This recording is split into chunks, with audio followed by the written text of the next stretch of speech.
За бүгдээрээ сайн байцгаана уу хүүхдүүд ээ. Өнөөдөр бид нэр түүхийн хичээлээрээ Монголын Их Юан улсын тухай үзнэ. За өмнөх хичээлүүдээрээ бид нэр Чингис хаан Монголын Их Монгол улсыг байгуулсан, түүний үе залгамжлагч нар болсон Өгөөдөө хаан, Монголын эзэнт гүрэн. За тэгээд Гүйг мөнх хаад үед Монголын агуу эзэнт гүрэн байгуулагдсан тухай үздсэн.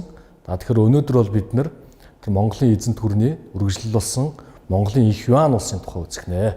Энэ хичээлийн маань зорилго өнөөдөр юу вэ гэхээр за Их Юан улсын газар нутаг төр нийгмийн зохион байгуулалтыг мэдэх.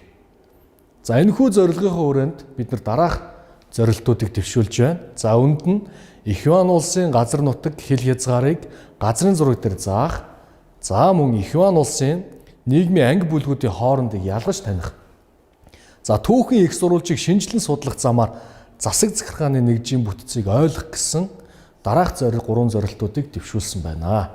За тэгэхээр хүүхдүүдээ бүгдээрээ энэ зургийг харж байна те. За ерөнхийдөө мөнх хааныг нас орсны дараагаар Монголын агуу эзэнт гүрэн ерөнхийдөө 4 том улс болж ингэж бие даах байдалтай болсон гэж үздэг. За дэлхийн түүхэнд бол одоо бүх цаг үеийн түүхэнд хамгийн том газар нутгийг одоо өөрийн эзэмшил болгосон улс бол Англи улс байдаг. За тэгвэл үүний дараа бол Монголын эзэнт гүрэн бол ордог. За тухайн цаг үедээ мэдэгдэжсэн одоо Аз, Европ, за Умард Африк энэ өргөн удам газар нутгийн талаас илүүг нь ухаан цаг үеийнхэн дэлхийн талаас илүүг нь энэ эзэнт гүрэн бол өөртөө нэгтгсэн юм байдаг. За Юан улсын хил хязгаарыг дурдах юм бол одоогийн Монгол улс, за бүгд найрамдах Хятад ард улс, хоёр Солонгос, за тэгээ зүүн өмнөд Азийн зарим орнууд төвд гэсэн энэ улс орнуудыг өөртөө нэгтгсэн ийм улс байсан байна. За Юан улсын өмнөд хил бол зүүн хил бол Солонгосын хойг, өмнөд хил бол одоо Аннам, Бирм, одоогийн Бирм улс, за Вьетнам гээд, за баруун хилээрээ Дундад Аз, Умард энэтхэг, за Цагаатаа улс болон Алтан ордны улстай хэллэж, за Умард хилээрээ бол Байгаль нуур, Азд орнд Сибирийг ингээ багтаасан юм өргөн удам газар нутагтай ийм улс байсан байна. Монголын эзэнт гүрнийг үндэслэх Чингис хааны одоо их хатан болох бүр татнаас төрсэн 4 хүү байгаа тийм ээ. Зүч, Цагаатаа, Өгөөдөө, Тулуу. За Чингис хаан бол өөрөө амьд ахуйдаа өөрийн одоо хүү Өгөөдөд хаан орыг залгамжлахаар гэрээлсэн тухай бид нар өмнөх хичээлээр үзсэн. За Өгөөдөн хүү Гүйг хаан бол их Монгол улсын 3 дахь их хаан байсан. За тэгвэл Гүйг хаан нас орсны дараа за Тулун угсааныхан буюу Чингис хааны отхон хүүгийн хөвгүүд бол одоо хаан ширээг залгамжилж эхэлсэн. За Тулун том хүү Мөнхийг, за Алтан ордны улсыг үндэслэгч одоо Зүчийн том хүү Батхааны дэмжлэгтэйгээр их Монгол улсын одоо хаан ширээнд залсан байдаг. За энэ тухай бид нар өмнөх хичээлүүдээр үзсэн. За тэгвэл Тулун дараагийн хүү одоо Хувлай, Хөлөгөв, Ариг бүх гэсэн мөн энэ 4 хүүтэй за Сурхагтанд бих хатнаас гарсан. За ингээд энэ үеэс эхлээд мөнх хаанаас эхсүүлээд Монголын эзэнт гүрний одоо хаан ширээнд Тулун угсааныхан бол ингээд үе залгамжлаж ингээд сонгогддог болсон юм байна. За тэгвэл одоо мөнх хааныг нас орсны дараа хаан ширээний төлөө тэмцэл түүний 2 дүү болох Хувлай болон Ариг бүх нарын хооронд явагдаж эхэлсэн. За яагаад тэгвэл их Монгол улсын хаан ширээний төлөө Хувлай, Ариг бүх нар тэмцэлдэх хэрэгтэй болсон, тэмцэлдэх шаардлагатай болсон бай гэж тийм ээ. Тэр дэлхийн түүхэнд бол бүх цаг үед энэ эрх мэдлийн төлөө, төрийн эрх мэдлийн төлөө энэ одоо тэмцэл тулдаан бол үеийн үед үргэлжиж явсаар ирсэн байдаг. За 1260-аас 1264 оны хооронд одоо их Монгол улс Хувлай, Ариг бүх гэсэн 2 хаантай болж явсан. Тэгээ тэнгэрт 2 наран байдгүйтэй адил газарт бол 2 хаан байж болохгүй учраас за 2 хаан бол аль нэг нь өөрийнхөө засаглалыг тогтоохын тулд асуудлыг хүчээр шийдвэрлэх зайлшгүй шаардлагатай болсон. За ингээд энэ 2 хаан бол 2 удаагийн одоо их дайныг хийсэн.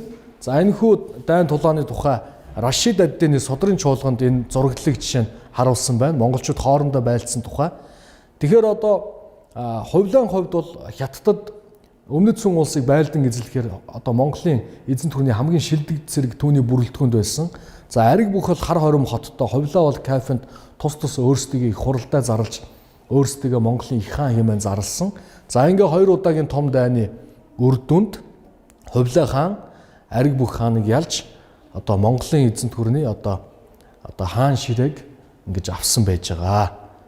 За тэгвэл Хувлаа хаан гэж юм бэ гэд. За түрүүн хэлсэнчлэн Хувлаа хаан бол Чингис хааны аж, Чингис хааны баг хүү Тулуун одоо хүү. За Хувлаа хаан бол 1215 онд төрсөн. Тэгээ та хүүхдүүдээ санаж байгаа бол одоо яг одоогоос 5 жилийн өмнө 2015 онд Хувлаа хааны мэндэлсний 800 жилийн хойг бас ёслол төгөлдөр монголчууд тэмдэглэсэн юм байж байгаа. За одоо энэ Хувлаа хааны энэ хөрөг бол жишээ нь Тайваны үндэсний түүхийн музейд хадгалагдаж байгаа ийм хөрөг байна. За 1271 онд Хувлаа хаан өөрийнхөө улсыг одоо Их Юан буюу за утга нь болохоор Тэнгэр тэргүүн их гэсэн утгатайгаар яах нь нэрлээд ингээ байгуулсан. За тэгвэл мөн улсын нийслэлийг одоо дайдвар шилжүүлсэн. Улсын нийслэл хар орон хотод төвлөрж исэн бол одоогийн бүгд найрамд хятад ард улсын нийслэл буюу Бээжин хотод за монголчуудын нэрлэж заншснаар Хам болиг хот руу улсын нийслэлийг шилжүүлсэн. За ингээд бүх хятадыг 79 онд Өмнөд Сүн улсыг эзэлснээр бүх хятадыг нэгтгсэн. За ингээд хятадууд бол түүхэн 1000 гаруй жилийн хугацаанд дандаа тархаа бутрах байсныг Хувлаа хааны үед аль бие усаар ингээд нэгтгсэн юм гэж үздэг. За тэгвэл Их Юан улсын төрийн байгууллага тийм ээ Их Юан улсын засаглал нь ямар хэлбэртэй байсан бэ гэж үзэх юм бол хэмжээгүй эрхт хаан засагтай буюу за Хувлаа хаан бол их хаан бол одоо хамгийн дээд эрх мэдлийг хэрэгжүүлж за нийт улсын газар нутаг түүний өмч ард иргэд бол их хааны одоо мэдлэлд өмч гэж явдаг байсан.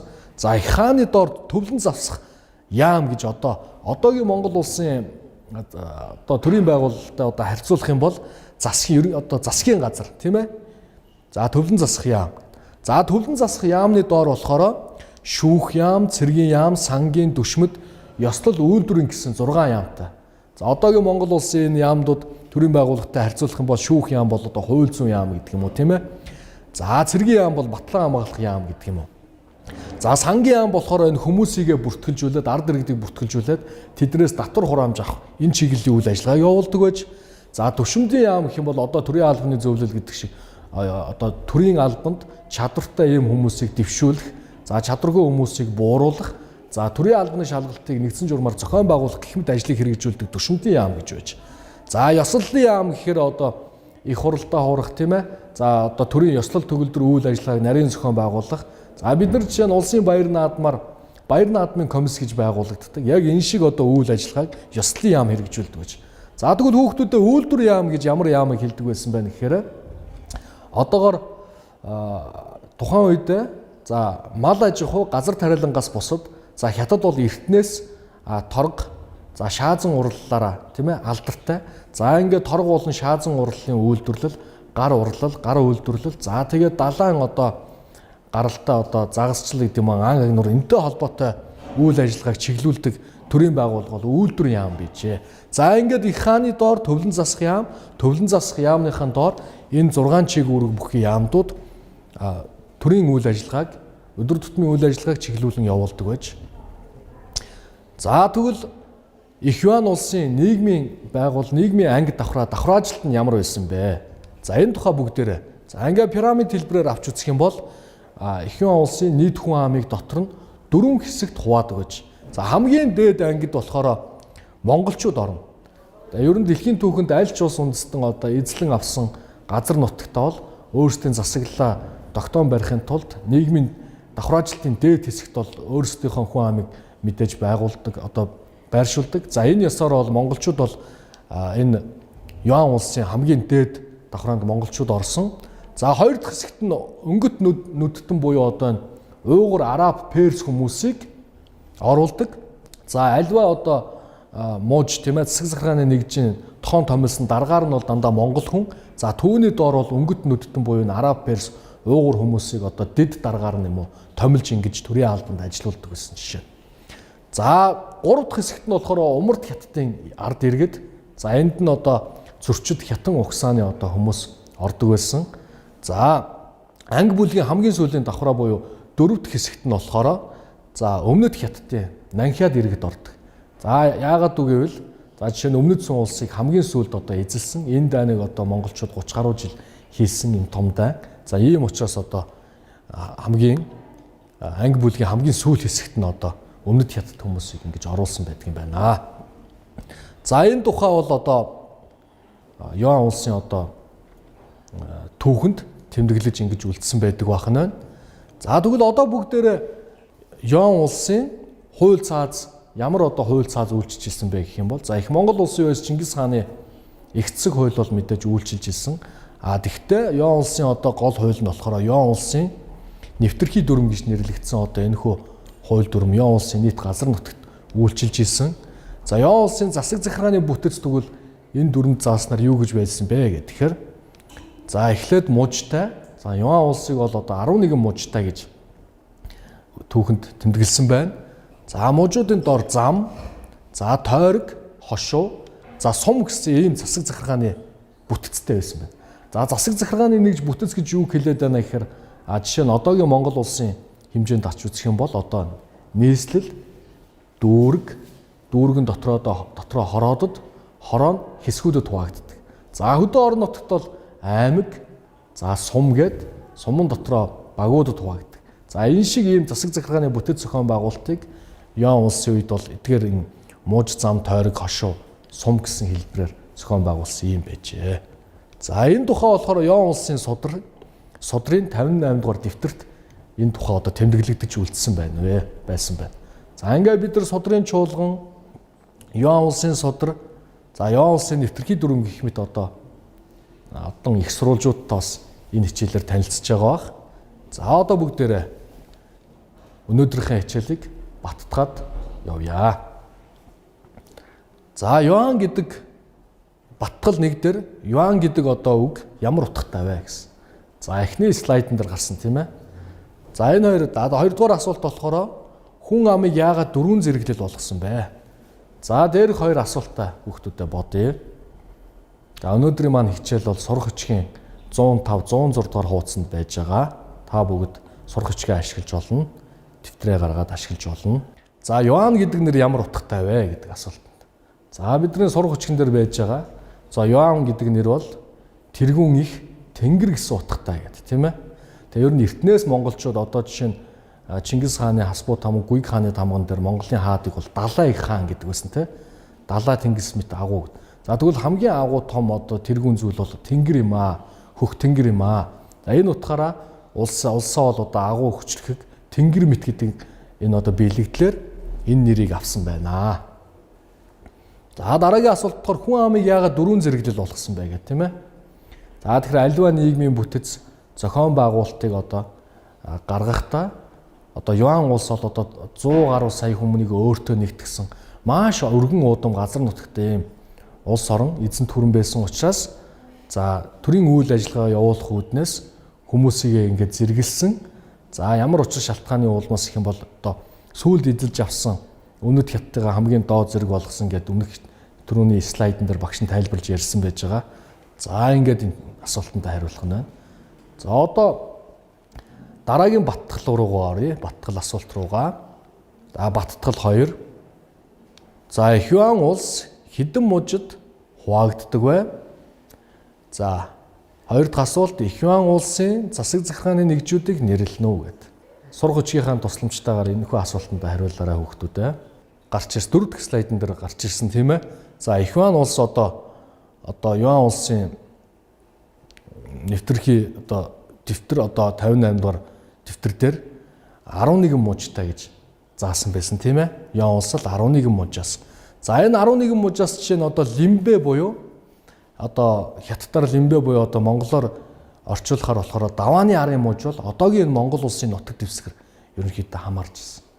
Тэгэхээр Юан улсын засаг захиргааны нэгжийн хувьд энэ 11 муж дотроо за хоёр дахь одоо төвийн муж, за төвийн муж, за тэгээд энэ давааны арын муж буюу лимбэ муж бол бас одоо нэлээд нөлөөтэй байсан. Гэхдээ төвөө одоо төв хятад руу шилжүүлсэн учраас ерөнхийдөө бас зарим түүх сурвалж өчгүүдэд алдагдсан одоо тий азлагдсан, орхигдсан гэдэг утгаар нь бичсэн байдаг гэсэн.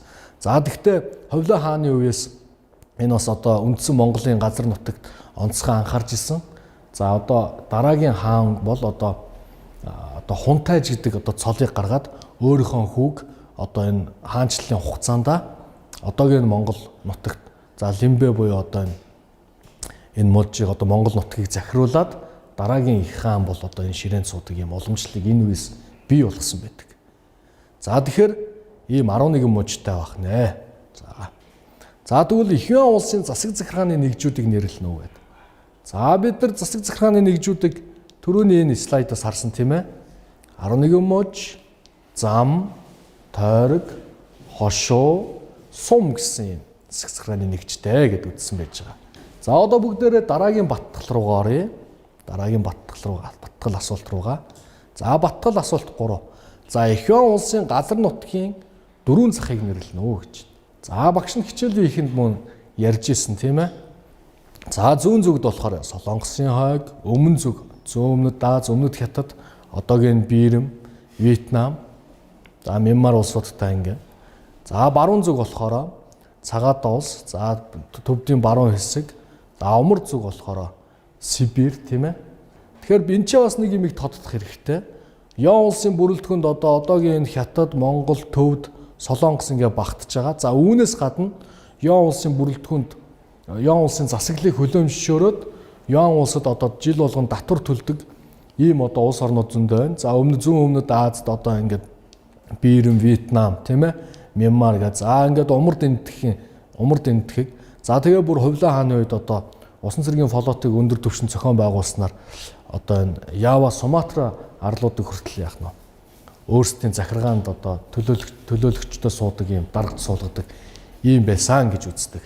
За мөн одоо Ихюан улс байгуулагдсны дараагаас одоо Цагаатай, Алтан ордны олон ил хаант улсууд одоо их хаанд одоо захирагдана гэдгээ одоо бас илэрхийлжсэн юм байсан.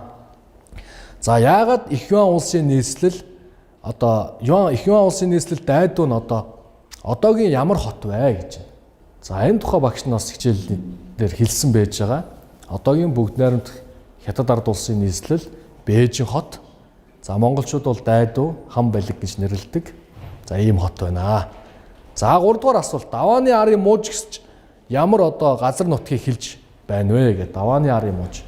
За хятад дээр Лимбэ буюу давааны арын мууж бол одоогийн Монгол улсын газар нутаг юм аа.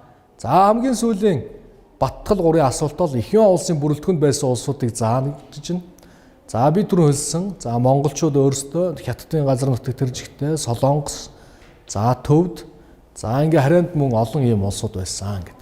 За ингээд өнөөдөр бид нар Ихюан улсын төр нийгмийн зохион байгуулалт, хүн ам нийгмийн давхар ажлын тухай үзлээ.